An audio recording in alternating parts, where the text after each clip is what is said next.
BRS party అధినేత కేసీఆర్ సంచలన నిర్ణయం తీసుకున్నారు.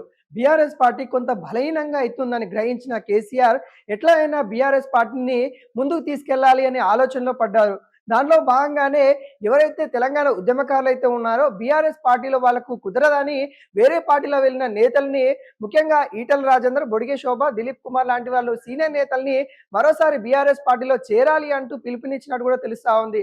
ఈ నేపథ్యంలో సీనియర్ నేతలు ఎవరైతే ఉన్నారో వాళ్ళు ఖచ్చితంగా తెలంగాణకు సంబంధించిన పార్టీ, తెలంగాణ పార్టీ కాబట్టి మన తెలంగాణ అభివృద్ధి కావాలంటే మరోసారి మనం ప్రభుత్వం ఏర్పాటు చేయాలి. దానిలో భాగంగానే తెలంగాణ ఉద్యమకారులందరూ కూడా ఏకం కావాలి అనే విధంగా కొంత పిలుపునిస్తున్న నేపథ్యం మీద కనబడతా ఉంది. కొంత ఊహాగానాలు కూడా బలంగా వినిపిస్తా ఉన్నాయి. ఈ నేపథ్యంలో ఈ ఈటల రాజేందర్‌ని కూడా బీఆర్ఎస్ సంబంధించిన కొంతమంది నేతలు కూడా సంప్రదింపులు చేశారన్నట్టు కూడా తెలుస్తా ఉంది. ఎందుకంటే ఈటల రాజేందర్‌కి కూడా అటు బీజేపీలో కొంత బండి సంజయ్ తోని కొంత వివాదం అయితున్న పరిస్థితి మనం చూస్తానే ఉన్నాం. దానిలో భాగంగానే ఈటల రాజేందర్ బీజేపీలో ఉండలేకపోతా ఉన్నారు. ఖచ్చితంగా ఇంకొక ప్రత్యామ్నాయంగా ఇంకో పార్టీలోకి వెళ్ళాలని చూస్తా ఉన్నారు.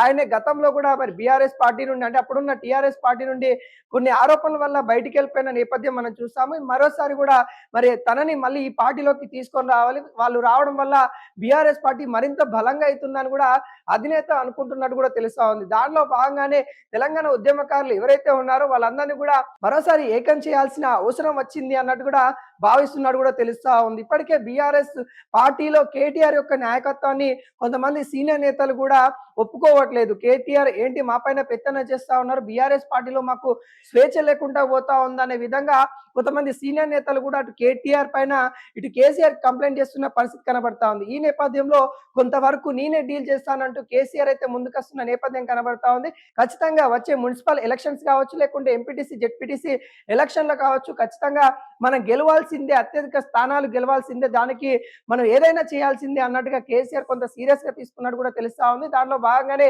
ఇటు మున్సిపల్ ఎన్నికలు సమీపిస్తున్న వేళలో జిల్లాల పర్యటన కూడా పెట్టుకోవడానికి సిద్ధమైనట్టు కూడా తెలుస్తా ఉంది. అదేవిధంగా గోదావరి, కృష్ణా జిల్లాలకు సంబంధించి కూడా అటు సభలు నిర్వహించడానికి ప్రణాళిక సిద్ధం చేస్తున్న పరిస్థితి కనబడతా ఉంది. ఈ సభలు ఏర్పాటు చేసే సమయంలో కూడా సీనియర్ నేతల్ని కలిసే అవకాశాలు అయితే కనబడతా ఉంది. ఎవరైతే తెలంగాణ ఉద్యమకారులు ఎవరైతే ఉన్నారో వాళ్ళందరినీ కూడా బీఆర్ఎస్ శ్రేణులు, కేసీఆర్ కూడా కొంతమంది సీనియర్ నేతలను అయితే కలిసి మరోసారి బీఆర్ఎస్ పార్టీలోకి రావాల్సిందే, తెలంగాణ మనం అస్మిస్తాన్ని కోల్పోవద్దు, ఖచ్చితంగా తెలంగాణ యొక్క గలం వినిపించాలంటే బీఆర్ఎస్ పార్టీతోనే సాధ్యమవుతా ఉందన్న ఆలోచనలో పిలుపునిస్తున్న నేపథ్యం అయితే కనబడతా ఉంది. మరో నిర్ణయం కూడా తీసుకున్నట్టు కూడా తెలుస్తా ఉంది.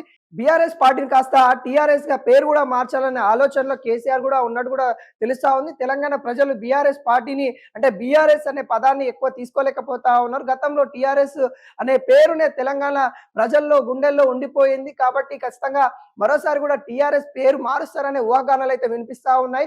ఏది ఏమైనా కానీ కేసీఆర్ తగ్గి మరోసారి తెలంగాణ ఉద్యమకారుల దగ్గరికి వెళ్తా ఉన్న నేపథ్యం కనబడతా ఉంది. తెలంగాణ ఉద్యమకారులతో చర్చించడానికి సిద్ధంగా ఉన్నారనే వార్తలు కూడా బలంగా వినబడతా ఉన్నాయి.